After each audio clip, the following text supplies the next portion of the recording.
د بخونکي او مهربان خدای تعالی څخه نستر نامې څخه د سلام په پیل درنو کتونکو ستاسو پام راوړم د انډس نیوز نیټورک سره د سیمې مهم خبرونو ته. ویان حبیب الله همدرد. نن د عیسوي کال 2022 د سپتمبر د میاشت 14مه نیټه د شروع ورځ ده چې د اسلامي کال 1444 د سفر د میاشت د 19مې نیټې سره سمون خوري. د ټولو نه اول د خبرونو سرټکی.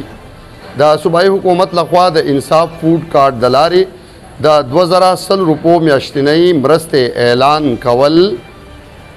د برې بانډۍ کوټکي سیمې بم چاودنه کې د مړو شوو کسانو شمیره 8 کسانو ته رسیدل. سوات کې د اکسیویشن او سین غاړې ودانو په اړه د استاد خادم الله خادم څرګندونې. د مټې بړوال کنډو سیمه کې د کور چت راپریوتو له کبله مرګ ژوبله رامخته کېدل او سوات کې د 2 میاشتو لپاره دفعه 144 نافذ العمل کېدل. دې لو د دې سره د نورو خبرونو تفصیل لرازو د یوې لنډې شاندمې نه پس ملتیا مو وکړئ. نننی خبري سرویس لپاره موږ سره مرسته کړې شیر محمد خان اداره برای صحت تعلیم و تربیت صحت اسپتال شینباغ کوزه درشخیله سوات. هیرا گرل سکول اینڈ کالج باغډیری روډ سمبٹ مټا سوات.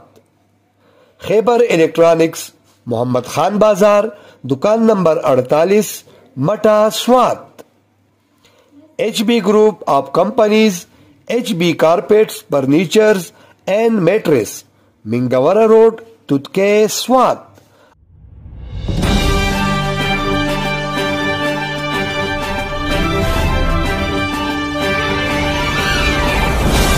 او اوس د خبرونو تفصیل. د انصاف فوډ کارت د لارې به مستحقو کورنیو ته 2000 روپۍ میاشت ورکول کیږي.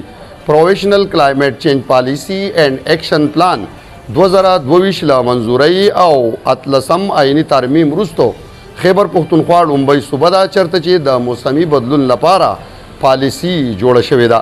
یادې څرګندونې د خیبر پښتونخوا صوبې وزیر اعلی محمود خان د صوبایي کابینې 80م اجلاس کې کړي او زیاته کړې ده چې د فصلیزو مځکو د ژغورنې په لړ کې دی د پوهنتونونو د قیام لپاره د 100 کینالو څخه سیوا ځمکه نه اخیستل کیږي.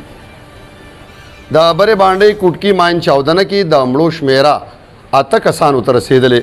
د سرچینو تر مخه تېره ورځ د کابل تحصیل برې بانډۍ کوټکي سیمه کې د نامعلوم بریدګرو په لاسو د ریموټ کنټرول ماین د لارې برید شوی و چې پکې د امن کمیټۍ ممبر ادریس خان 2 پولیس والا او 2 نور ملکی وګړو خپل ژوند له لاسه ورکړی و.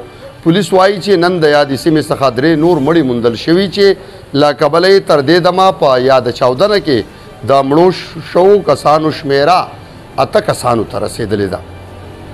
د سوات سیند په غاړه له ودانۍ کولو او د سیند څخه د باجرۍ او شګو په ویستلو بندیز د وخت مهمه اړتیا ده.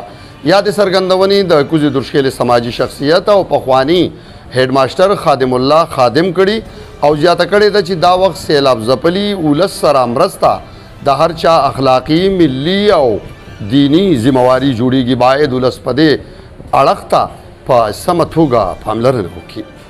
زما دې ټول قوم ته درخواست دی چې ګوره د مدین نه په پورته د دې سیند په غاړه باندې د آبادیانې مه کوئ. د خدای خاطر وکړئ. د خپل ځان له خپل الوال له غم مه پیدا کوئ. په دې غاړو باندې چې تاسو آبادي کوئ ظاهره خبره ده چې سیند د هغه طرفه باران کېږي او سیند زیاتېږي د آبادیانې به وړي. په دې کې خو څه شک نشته نه چې سړی په کروڑو روپۍ په دغه سیند په غاړه په دې آبادو باندې ولګوي نو او سیلاب راشي نو دا به خامخا وړي. نو دا د ځان دپاره هم غم شو د خپلو بچو دپاره هم غم شو. د مدین نه په ښکته باندې د دې چکدرې پورې دا سیند زما په نظر کې دی. په دې سیند کې دا ایکسیویټرې د شپې هم لګیایي او په دې کې د هیوي مشینري پکې لګیایي کرش مافیا ورته وایي دا لګیایي. بلکې کله چې حکومت په دې باندې بندیز ولګوي د شپې کار کوي. ما ته پته د شپې کار کوي په دې سیندونو کې.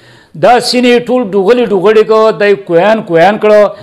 د فیولو کې دا کار دی د باجرې دپاره دی غټ غټان مخې ته غورځوي او باجرې هغه جمع کوي او دا خرڅوي د خپلو مفادو دپاره.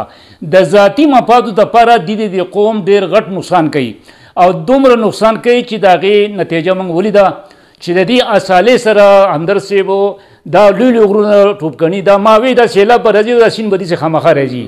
نو دا دغه د ټوپکنو په وجه باندې دا غرونه جوړ کړي دي دا سیند دلته راغی زمونږ د کلي ته زمونږ کلي سره ډېر باغونه ویوړو زما ټولو د درخواست دی چې د خدای په خاطر باندې په سیندونو کې شیولې دا هیوي مشینریانې دا مه پرېږدئ هر کلي کې ځان له خپل خپل تنظیم جوړ کړئ خپلې خپلې کمیټیانې جوړې کړئ د سیند خلکو ته ضرورت راځي په دې سیند کې غریبانان پراچکان دي خره ورسره دي قچر ورسره دي په خرو په قچرو باندې ځان له باجاین راوړي د هغې اجازت ورکوي خو دې هیوي مشینري له اجازت مه ورکوئ ځکه چې د سیند نقصان کوي د ذاتي مفاد دپاره د ټول قوم نقصان کوي د مټې تحصیل بړوال کنډو سیمه کې د یو کور چت پرېوتلی چې مرجوب له څلور کسانو ته اړولې ده تفصیلاتو تر مخه تېره شپه د مټې تحصیل لرې پرته سیمه بړوال کنډو کې د زړور نومې یو کس د کور چت د بیش له ماتېدو له کبله راپرېوتلی چې په پایله کې 11 کلنه ماشومه فاطمه پټک مړه او نور 3 ماشومان ژوبل شوي دي